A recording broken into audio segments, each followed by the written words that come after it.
آ کر کہتا ہے تو آپ بتا دیں کہ ہم تو مدتوں فلیٹ میں رہے، ہم تو فلاں جگہ یوں رہتے تھے، بتا دیجئے اس کو. اس میں کیا ہوگا؟ تواضع آئے گی.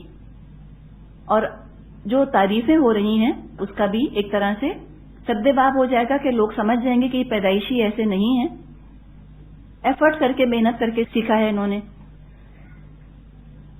تو یہ طریقہ یہ بھی اختیار کیا جا سکتا ہے، اس سے بھی تواضع پیدا ہوتی ہے. پھر چھوٹوں کو سلام کرنا، چاہے وہ عمر میں چھوٹے ہوں یا رتبے میں چھوٹے ہوں، نوکر ہیں، چاکر ہیں، کام کرنے والی. اور اس میں بھی بس یہ ہم خیال رکھیں کہ خواتین کو سلام کریں اور مرد مردوں کو سلام کریں. اب تواضع کا شوق آپ کو اتنا ہو گیا، ہر راہ چلتے کو آپ نے السلام علیکم کہنا شروع کر دیا، تو اس میں مسئلہ یہ ہے پھر آپ کہیں تو فلموں کے پیچھے ہی پڑ گئی ہیں. لیکن میں کیا کروں، ہوا یہ ہے کہ جب فلموں میں یہ دکھایا کہ ڈرائیور کا افیئر جو ہے وہ بیگم صاحب سے ہو رہا ہے اور جو جمعدار ہے اس کا بھی افیئر ہو رہا ہے، تو اب کیا ہوا، جو یہ فلمیں دیکھ کر آتے ہیں یہ سمجھتے ہیں کہ سب سے ہمارے تعلقات ہو سکتے ہیں. جو معاشرہ ہمارا بن گیا ہے جس طرح کا، اس میں اس طرح کی غلط فہمیاں بہت جلدی لوگوں کو ہو جاتی ہیں. تو اگر کوئی لڑکی ینگ ہے یا کوئی جوان عورت ہے اور وہ اس طرح جوان ملازموں کو یا بوڑھے ملازموں کو بھی زیادہ سلام کرتی ہے، کہیں ان کے دل میں غلط فہمی پیدا نہ ہو جائے. اس لیے آپ سے کہا جاتا ہے، نعوذ باللہ کم یا زیادہ کی بات نہیں ہے، یا گھر میں کام کرنے والی ملازمہ جو ہے وہ ینگ ہے، جوان ہے، اور گھر کے مرد اس کو سلام کرتے ہیں یا حال چال پوچھتے ہیں، کہیں وہ غلط فہمی میں مبتلا نہ ہو جائے. تو صرف اس مس انڈرسٹینڈنگ کو اوائڈ کرنے کے لیے کہا جا رہا ہے آپ سے کہ خواتین کو سلام کریں، ڈرائیورز وغیرہ کو نہ سلام کریں، ان کو سلام کرنے دیں، پھر آپ جواب دے دیجئے. اور مرد جو ہے وہ مردوں کو سلام کریں. اس سے بھی تواضع آتی ہے. ہم تو تواضع کی فکر میں ہیں نا، تواضع اس سے بھی آئے گی. انس رضی اللہ عنہ سے مروی ہے، یہ متفق علیہ روایت ہے، انہ مر علی صبیان فسلم علیہم وقال کان النبی صلی اللہ علیہ وسلم یفعلہ. حضرت انس بچوں کے پاس سے گزرے تو بچوں کو سلام کیا اور کہا کہ نبی اکرم صلی اللہ علیہ وسلم بھی ایسا کرتے تھے. اب اگر لباس کے بارے میں تکبر آ رہا ہے، لوگ بہت تعریف کرتے ہیں کہ بھئی آپ بہت اچھے کپڑے پہنتی ہیں، آپ کا ٹیسٹ بہت اچھا ہے، عجب آنے لگ گیا، یا لوگوں کے اندر آپ کے لباس کی وجہ سے آپ محسوس کرتی ہیں کہ رشک اور حسد کے جذبات پیدا ہو رہے ہیں، تو تواضع اختیار کیجئے. اور وہ کیا ہے؟ ان معاذ ابن انس رضی اللہ عنہ فرماتے ہیں ان رسول اللہ صلی اللہ علیہ وسلم قال، نبی اکرم صلی اللہ علیہ وسلم نے فرمایا، من ترک اللباس تواضعا للہ، جس نے اچھا لباس چھوڑ دیا تواضع کی خاطر اللہ کے لیے، وہو یقدر علیہ، حالانکہ وہ اس پر قادر تھا، یعنی افورڈ کر سکتا تھا کہ بہترین سے بہترین ڈیزائنر لباس پہن لے، تو کیا ہوگا؟ دعاہ اللہ یوم القیامت، اللہ اس کو بلائے گا قیامت کے دن. کس کے سامنے؟ علی رؤوس الخلائق، تمام انسانوں کے سامنے بلائے گا. پھر کیا کرے گا؟ حتی یخیرہ من ای حلل الایمان شاء یلبسها، اور اللہ اس کو اختیار دے گا کہ وہ ایمان کے جوڑوں میں سے جو چاہے پہن لے. اب وہ ایمان کا جوڑا کیسا ہوگا؟ ہم نے تو سلک کا جوڑا سنا ہے اور سیٹن کا جوڑا سنا ہے اور کاٹن کا جوڑا سنا ہے. یہ ایمان کیا ہوتا ہے؟ اس کا جوڑا کیسا ہوگا؟ اللہ ہی بہتر جانتا ہے کیسا ہوگا. یعنی اس کی اتنی عزت افزائی جو ہے وہ کی جائے گی. تو افورڈ کرنے کے باوجود سادہ لباس پہننا یہ تواضع کی نشانی ہے، پسندیدہ ہے. بات سادہ لباس کی گئی ہے، بدنما کی نہیں، گندے کی نہیں، میلے کی نہیں. سادہ سے مراد ہے کہ بہت زیادہ مہنگا نہ ہو. اب تو آپ دیکھیں اتنے اچھے اچھے پرنٹس آتے ہیں، 300-400 کا بھی جوڑا آپ کو اتنا خوبصورت مل جائے گا. تو آپ بنا لیجئے، 2-3 بنا لیجئے، پہن کے دل بھر جائے کسی کو دے دیجئے، آپ 2-3 اور بنا لیجئے. تو بدنما لباس کی بات نہیں کی جا رہی، خوبصورت لباس بھی سادہ ہو سکتا ہے. اچھا سا رنگ ہو، اچھا سا ڈیزائن ہو، آپ اس کو پہنیں، انجوائے کریں. یعنی یہ انسان اپنی عادت نہ بنا لے مہنگے مہنگے کپڑے بنانے کی، اس کو اوائڈ کرنا چاہیے. پابندی نہیں، گناہ نہیں، لیکن اس میں خطرہ ہے کہ عجب پیدا ہو. اور بعض لوگ ہوتے ہیں نا جن کو ہم کہتے ہیں کہ بڑی پھبن ہے ان کے اوپر، جو لباس پہنتے ہیں بہت ہی جچتا ہے ان کے اوپر، جو رنگ پہن لیتے ہیں بہت جچتا ہے ان کے اوپر. تو یہ ہم سب کا اپنا اپنا انفرادی معاملہ ہے. انفرادی طور پہ ہم اپنے آپ کو جج کر لیں کہ اگر مجھ پہ لباس بہت جچتا ہے، بہت اٹھتا ہے، اور جتنا لباس پہن کے عورتیں اچھی لگتی ہیں اتنا ہی زیادہ وہ بنانا چاہتی ہیں. یہی ہوتا ہے نا. تو اس کو تھوڑا سا کنٹرول کر لے انسان، ذرا سی اپنی رسی کھینچ لے، کم بنائے کپڑے، نہ بنائے بہت زیادہ، مہنگے مہنگے نہ بنائے، یہ علاج کے لیے. اور جب اس کو لگے کہ اچھا یہ عجب ختم ہو گیا ہے میرے اندر سے، پھر بے شک بنا لے. تواضع یہ بھی ہے کہ انسان جب لوگوں کے ساتھ ہو تو کوئی نمایاں مقام حاصل کرنے کی کوشش نہ کرے. یعنی اس کی تمنا یہ نہ ہو کسی مجلس محفل میں جاتے ہوئے کہ سب سے اہم شخصیت میں ہی ہوں. اس کو یہ اچھا نہ لگے، اس کو امبیرسمنٹ ہو ان چیزوں کے اوپر کہ لوگ مجھے کیوں نمایاں کرتے ہیں. یہ تواضع ہے، یہ ہونی چاہیے انسان میں. نبی اکرم صلی اللہ علیہ وسلم لوگوں کے درمیان چلا کرتے تھے. یہ نہیں کہ خود آگے آگے چلے گئے اور لوگ پیچھے رہ گئے، ایسے نہیں کرتے تھے آپ. نفس بہکائے گا کہ تو بڑا آدمی ہے تبھی تو لوگ تیرے پیچھے چل رہے ہیں. بعض دفعہ لوگ کہتے ہیں نا آپ آگے آئیے، آپ آگے آئیے، مت آئیے آگے، آپ کہیں نہیں، آپ چلیں آگے، تاکہ انسان کو احساس رہے کہ میں بالکل حقیر ایک نارمل عام انسان ہوں. ان کے بڑا سمجھنے کی وجہ سے میں بڑا ہو نہیں گیا. یہ بتائیں اپنے آپ کو کہ کوئی مجھے بڑا سمجھتا ہے، اس کا مطلب یہ نہیں ہے کہ ہم بھی اس بے وقوفی کا شکار ہو جائیں اور سمجھنے لگ جائیں کہ ہاں واقعی ہم بہت بڑے ہیں. دوسروں کی رائے کا، دوسروں کے اوپینین کا اتنا یقین کرنے کی ضرورت نہیں. بل الانسان علی نفسہ بصیرہ، انسان خود اپنے آپ کو بہتر جانتا ہے اس کی کیا حیثیت ہے. تو انسان کراؤڈ کے ساتھ چلے، پرومیننٹ نہ ہو. Don't try to stand out in a crowd. یہ نہ کرے کہ سب سے ڈفرینٹ میں لگوں، اس کی کوشش نہ کرے. اگر کوئی زیور پہن کے احساس ہوتا ہے کہ جو جیسا میں نے زیور پہنا ایسا تو کسی کے پاس نہیں ہوگا مجلس میں، اتار دے وہ زیور، نہیں پہنے، تاکہ عجب نہ آئے. نہ پہننا بہتر ہے بجائے پہن کے تراہٹ کا شکار ہو. یا کوئی جوڑا پہن کر احساس ہو کہ ایسا تو کسی کے پاس ہوگا ہی نہیں، جو ہی یہ احساس آئے اتار دے، نہ پہنے، وہ کچھ اور پہن لے تاکہ عجب سے اس کو نجات ملے. یہ ایکسٹریم ہے نا. ہاں، اس ایکسٹریم پر جانا ہوگا تاکہ میڈیم ہو جائیں، میڈیوکر ہو جائیں، ایوریج ہو جائیں، بیچ میں آ جائیں. یہ ایوریج والی بات اچھی یاد آئی. ایوریج ہونے سے بڑھ کر تو بے عزتی ہمارے لیے آج کل رہی نہیں. اگر کوئی کہہ دے آپ سے کہ ہاں آپ ایوریج ہیں، ہمارے تو ارمانوں پر روز پڑ. ٹیچر کہہ دے آپ کا بچہ ایوریج ہے، ہم تو رونا دھونا شروع کر دیں گھر آ کر. ٹیوشن کا انتظام کرو اور میاں سے لڑائیاں جھگڑے کے، نہیں میں کہتی تھی کہ بچہ ایوریج ہے. اس سے تو بڑی گالی کوئی نہیں کہ ہمارے بچے کو کوئی ایوریج کہہ دے. ایوریج نہیں بننا چاہتے نا. ایوریج کا مطلب کیا کہ باقی جیسے سب لوگ ہیں ویسی میں. کوئی کہہ دے آپ ایوریج پکاتی ہیں، لو جی ہو گیا کام. تو یہ خود کیا بتا رہی ہے بات کہ ہم میں عجب ہے، ہم سب میں عجب ہے. ہم بے تحاشا تعریف سننا چاہتے ہیں. بیسٹ سے کم پہ ہم راضی نہیں. ڈفرینٹ ہوں اور بیسٹ ہوں تب ہم راضی ہوں گے. ایوریج پہ ہم راضی نہیں. تو اس کا اپنے آپ کو بتائیے کہ میں ایوریج ہوں، میرے بچے بھی ایوریج ہیں اور میں بھی ایوریج ہوں. اور اس پہ راضی کریے اپنے آپ کو. بتانا اور بات ہے اور راضی ہونا دوسری چیز ہے. اپنے آپ کو راضی کیجیے اس بات پر کہ میں ایوریج ہوں، جیسے باقی سب ویسی میں، نہ زیادہ نہ کم. الحمدللہ سب کے 2 آنکھیں، 1 ناک، 2 ہونٹ، ویسی میری، الحمدللہ بس ٹھیک ہے. تو کسی کام کو کر کے یا کسی خوبی کی وجہ سے اپنے آپ کو سب سے بہتر نہ سمجھے انسان، اور نہ خود کو حقیر اور گھٹیا کہتا رہے. یہ بھی نہ کرے. نہ تکبر، نہ تعزز، نہ عجب، نہ احساس کمتری.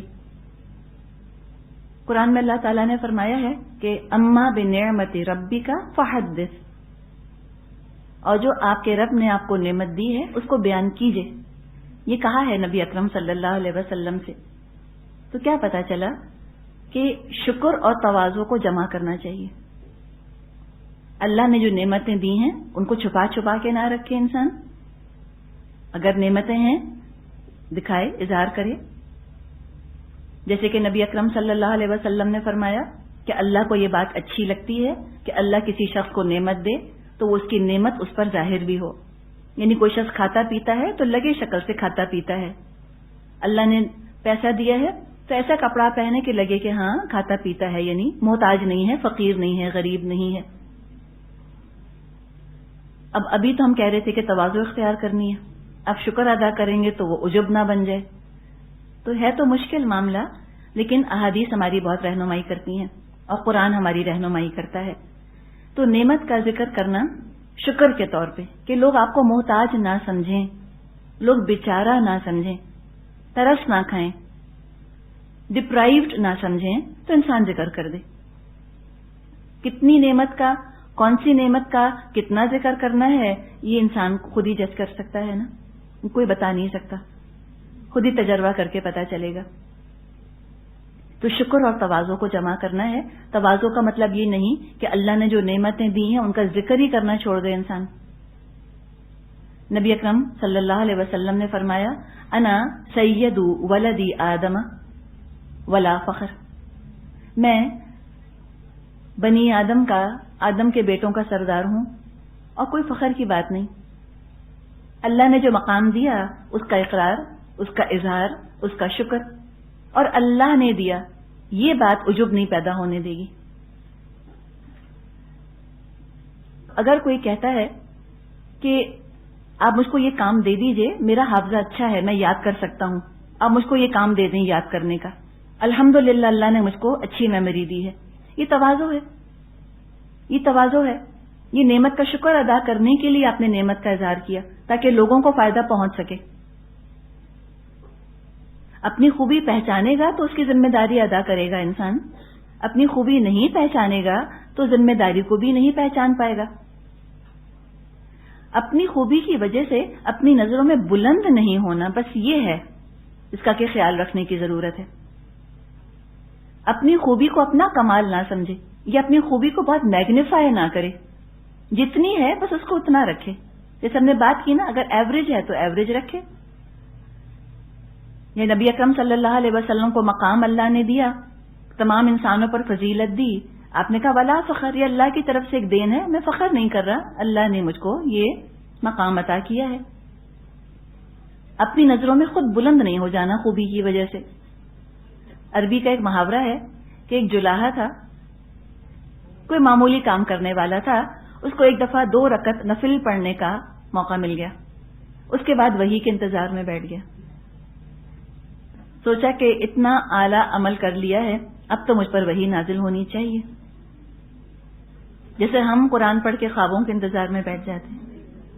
اب خواب آئے گا جس میں مجھ کو جنت الفردوس میں میرا مقام دکھا دیا جائے گا. ہم کہتے ہیں خواب ہی نہیں آتا، کچھ پتہ ہی نہیں چلتا میں کیسی ہوں. کہنے کا مطلب یہ ہے کہ کسی عمل کو اپنے یا اپنی کسی خوبی کو نہ اتنا بڑا سمجھیں کہ اس کو اپنے لیے کوئی اعزاز اور امتیاز بنا لیں، کوئی کریڈٹ یا کوئی ڈسٹنکشن بنا لیں اپنا. نہ اتنا حقیر اور اتنا گھٹیا سمجھیں کہ نہ شکریہ ہونے لگ جائے اللہ کی، یہ بھی نہیں کرنا. انسان یہ سوچے کہ میں اس چیز کا مستحق نہیں تھا، ڈیزرو نہیں کرتا تھا، نہ میرا کوئی کریڈٹ ہے اس کے اندر، اللہ نے اپنے فضل سے مجھ کو یہ عطا فرمایا ہے. اللہ مجھ سے یہ کام لینا چاہتا ہے، میں کر رہا ہوں، میں اللہ کا غلام ہوں. جیسے کسی بادشاہ کا غلام ہوتا ہے، ہو سکتا ہے بادشاہ اپنے غلام کو کسی جگہ کا حاکم بنا دے، گورنر بنا دے. ہو سکتا ہے وہاں سے ہٹا کر کہے کہ تم باتھ روم صاف کرو، تو غلامی تو اللہ کی ہے. ہو سکتا ہے کہ کبھی آپ کو معاشرے میں بڑا ہی باعزت مقام مل جائے، ہو سکتا ہے کبھی معاشرے میں بے عزتی ہو جائے. قبول کر لے انسان دونوں چیزوں کو. نہ اترانا ہے عزت ملنے پر اور نہ بے عزتی کے اوپر تعزز کا شکار ہو جانا ہے. دونوں کے درمیان رہنے کی ضرورت ہے. یہ تو الحمدللہ ہماری بات ہوئی. اب یہ فارمز آپ کے پاس ہیں، اس کو بہت سنجیدگی سے پڑھنا ہے. آپ کو بہت سنجیدگی سے، بہت خاموشی کے ساتھ، بالکل آواز نہ ہے، اور سنجیدگی کے ساتھ ان پر غور کیجئے. یہ مرض کی نشاندہی ہے جو کہ کرنی ہے. یہ فارم آپ کا اکٹھا بنایا گیا ہے، تکبر، تواضع، تعزز، تینوں چیزیں اس کے اندر ہیں، تاکہ آپ خود پھر پہچان سکیں کہ ان میں سے کیا چیز تکبر یا عجب یا فخر ہے، کیا تواضع ہے، کیا تعزز ہے۔ تو لکھا ہے کہ مندرجہ ذیل کیفیات کی درست کالم میں نشاندہی کیجیے، مزید یہ بھی پہچانیے کہ کیا یہ آپ اپنے اندر محسوس کرتی ہیں۔ اب تک تو آپ کو جواب بتائے گئے تھے، اب آپ کو جواب نہیں بتائے جائیں گے، صرف یہ فارم پڑھا جائے گا اور آپ سنجیدگی کے ساتھ اور خاموشی کے ساتھ اس پر غور کیجیے اور اپنے آپ کو رکھیے کہ کیا میں ایسی باتیں کہتی ہوں، کیا میں یہ جملے بولتی ہوں، کیا مجھ میں یہ چیز موجود ہے۔ اگر کسی اور کے بارے میں آپ سوچیں گی تو آپ کو ہو سکتا ہے ہنسی آئے، اپنے بارے میں جب آپ سوچیں گی آپ کو ہنسی نہیں آئے گی۔ تو پہلا ہے، مجھ میں اتنی ذہانت کہاں کہ اچھے نمبر آئیں۔ جی یہ کیا ہوگا؟